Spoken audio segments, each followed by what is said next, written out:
이 국정원 개혁위원회가 개혁안을 발표한 것과 관련해 더불어민주당은 이번 기회를 통해 국정농단 부역의 잔재를 말끔히 털어내야 한다고 촉구했습니다.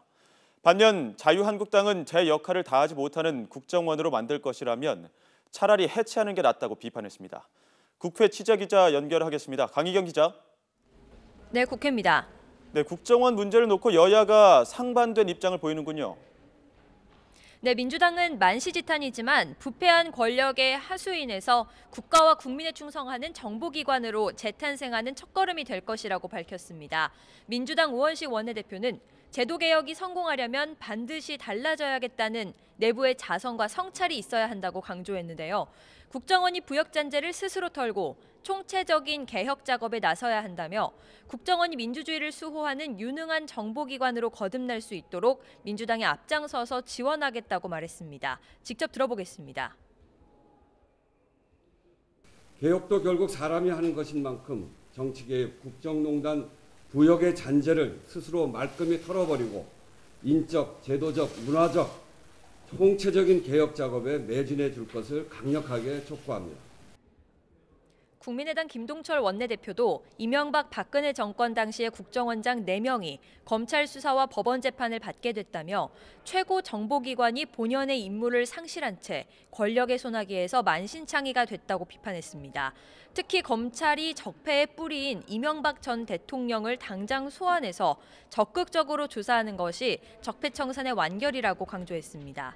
반면 자유한국당은 대북 감시 통제를 하지 못할 거라면 차라리 국정원을 해체하고 통일부의 대북 협력국을 만드는 게 낫다고 날을 세웠습니다. 한국당 홍준표 대표는 좌파 정부 10년 동안 대북 협력국으로 쓰던 국정원을 우파 정부 9년 동안 대북 감시 통제기구로 바꿨다고 밝혔습니다. 그러면서 이제는 망나니 칼춤을 멈추고 나라의 미래를 생각해야 한다며 5년짜리 정권이 나라의 연속성을 망치고 인민재판으로 상황을 몰아간다고 비판했습니다. 범죄정보원, 동네정보원을 유지하는데 무슨 수조 원의 국민 세금이 필요합니까? 차라리 국정원을 해체하고 네, 홍종학 중소벤처기업부 장관 후보자 거취를 두고도 여야 공방이 이어지고 있는데요. 청와대가 홍 후보자의 인사청문 보고서를 다음 주 초까지 보내달라고 또 국회에 거듭 요청할 예정이라고요.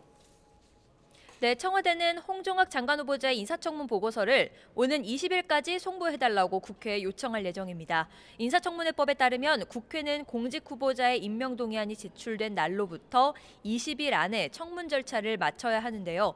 만약 기간 내에 국회가 보고서를 채택하지 않으면 대통령은 10일 기간 내에서 재송부 요청을 할 수 있고 그래도 채택되지 않으면 임명 절차를 밟을 수 있습니다.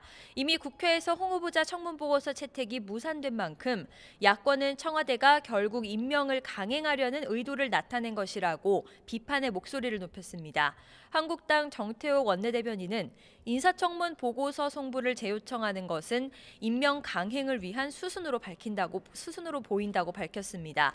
여러 방면으로 부적절한 인사를 당연히 사퇴시켜야 하는데도 임명을 강행한다면 이는 국민과 국회를 무시하는 폭거가 될 것이라고 경고했습니다.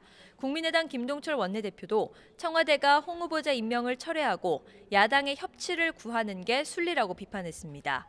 여당인 더불어민주당은 야권의 협조를 거듭 요청했습니다. 민주당 재윤경 원내대변인은 홍 후보자의 전문성이 충분히 입증됐고 도덕성에도 크게 문제가 없었다면서 조속히 보고서가 채택될 수 있도록 야권이 협조해야 한다고 촉구했습니다.